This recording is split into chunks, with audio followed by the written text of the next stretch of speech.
Tonight, Kelly Clarkson is building her team on The Voice. We've already seen the star has no trouble fighting for singers she loves. And we're so excited because right now she is sitting down with us to talk about that experience. So good to see you. Thanks for joining us, Kelly. Yeah, thanks for having me. Well, we are always happy to see you here in North Texas. Of course, we want to ask you, what has this experience been like for you? Do you love it? Is it tough to pick some of these artists?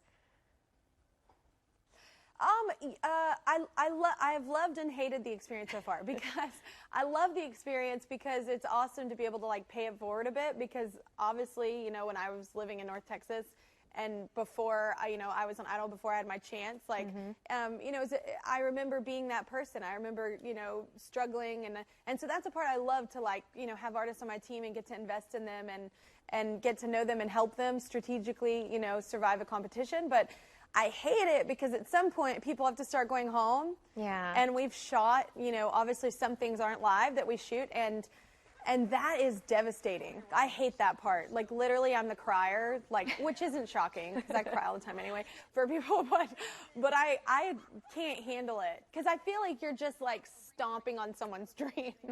And I'm really looking forward to America voting and not me. So. Yeah, I understand. And of course, like you said, you got your start on a stage like this. So do you think that gives you, that background gives you a leg up in this competition?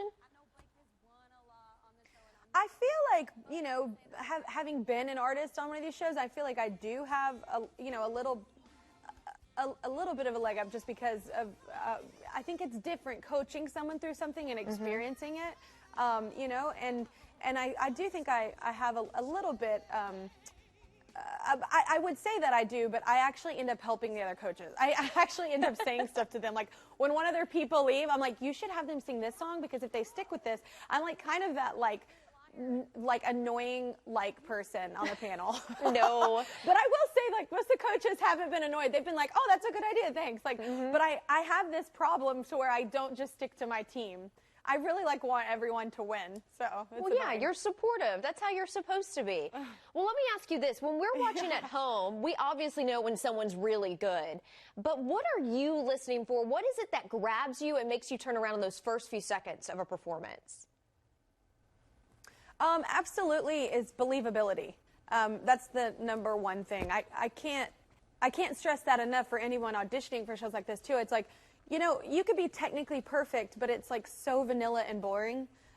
It's more about believing the message and being a storyteller. That's the thing that captivates me mostly, and I think most people.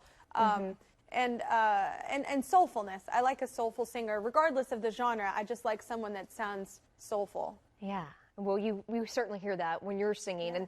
And here in North Texas, since you are a Burleson native, we are all rooting for you. But which judge do you think will give you the most competition? Fort Worth native as well. Fort Worth native as well. There you go.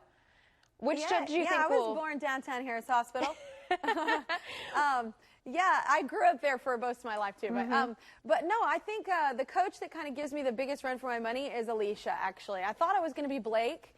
He definitely does when it comes to country, but Alicia, man, she has this like weird voodoo hypnotic thing she does with people, and I want to be on her team at the end of it. So it's like she's really good at it. So I feel like she's my biggest competition.